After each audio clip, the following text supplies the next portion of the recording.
He was sweating. The words blurred on the page as his eyes raced across the lines, his hands shaking so badly the book trembled with them. His breathing was loud in the silent room, uneven, desperate. He didn't want to read anymore, but the book wouldn't let him stop. Every instinct told him to close it, to run, to scream. Instead, he kept reading. The last page was soaked, the paper warped as if it had absorbed something other than ink.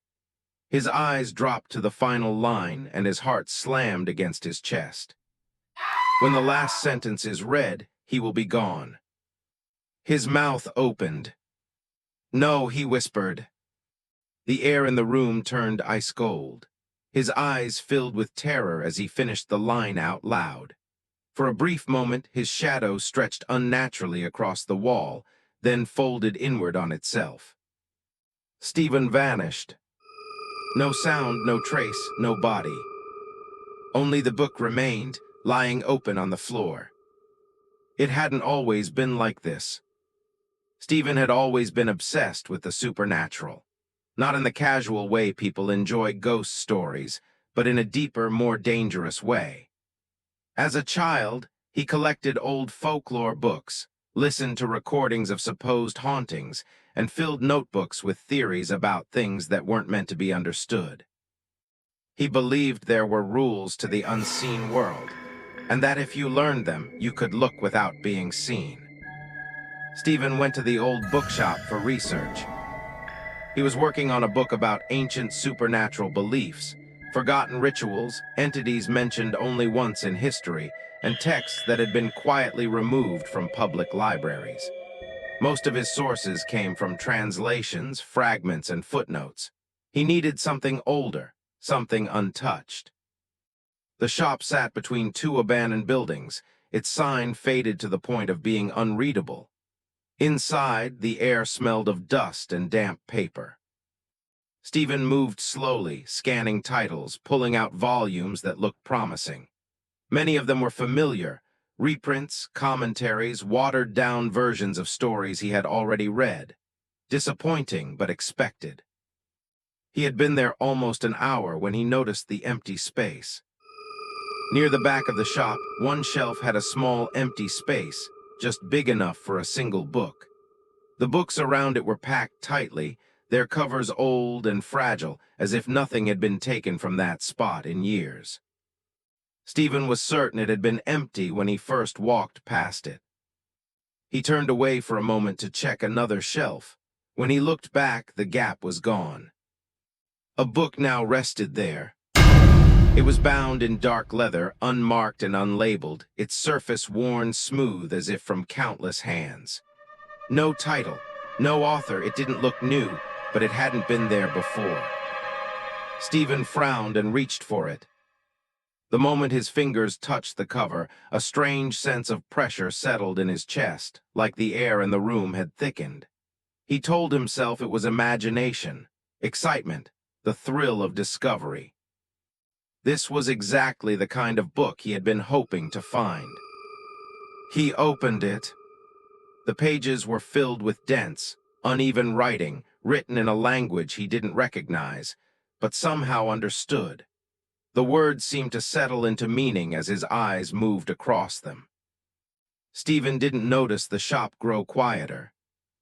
He didn't notice the light dim. He only knew he had found something that wanted to be read. Stephen kept reading. The book was no longer vague. It described his childhood, his education, even the night he decided to write about the supernatural instead of dismissing it. Every detail was correct, too correct.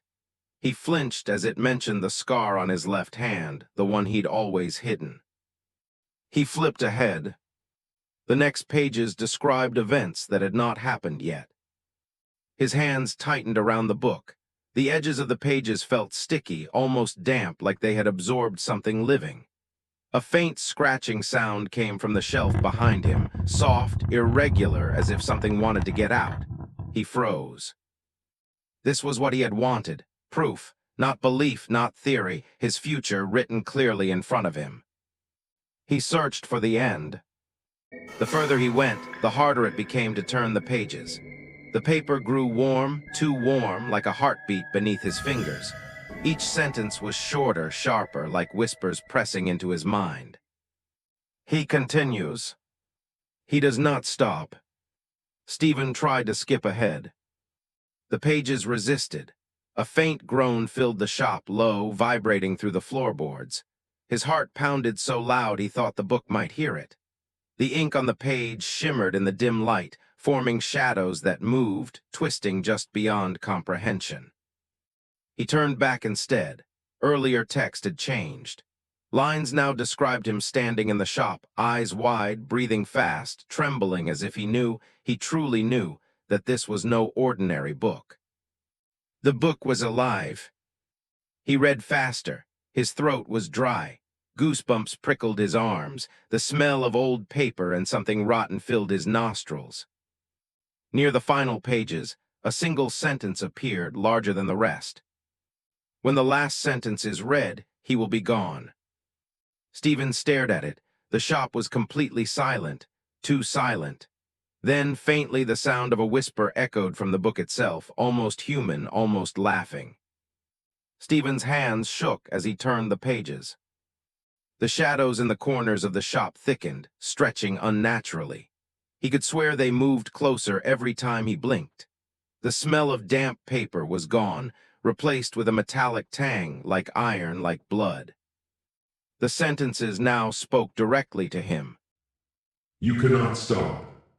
You will finish. You cannot look away. Stephen's pulse raced. The air pressed against his chest, heavy, suffocating. A low whisper seemed to come from the book itself. It wasn't words, just a soft, mocking hiss that crawled along his spine.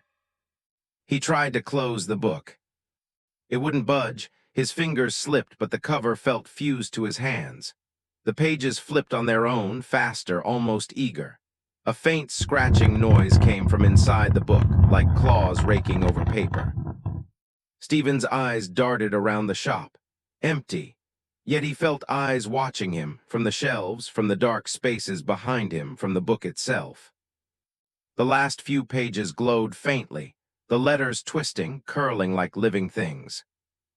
Do not stop, you must read it. Stephen's throat went dry. He tried to look away, tried to scream, but his voice caught. His body moved forward on its own. The final sentence appeared, blacker than the rest, pressed into the page like carved stone. When the last sentence is read, he will be gone. He read it aloud. Stephen's eyes widened in horror. His feet lifted, his body no longer fully his own. He tried to drop the book, but it clung to him. Then, just as suddenly as it began, everything went still. The shop was empty. Only the book lay open on the desk. And on the page, a new line had appeared, written in fresh ink. He finished the book. The shop was silent. No sign of Stephen, no struggle, nothing disturbed the dust on the shelves. On the last page, a single new line appeared, written in careful, deliberate letters. Who will read next? Later, the shopkeeper would tell customers that sometimes, late at night, the lights flickered and the shelves creaked, though no one had touched them. And if someone lingered too long near the back shelf, they might feel a draft, cold, heavy, as if something was watching. The book remained waiting. Always waiting.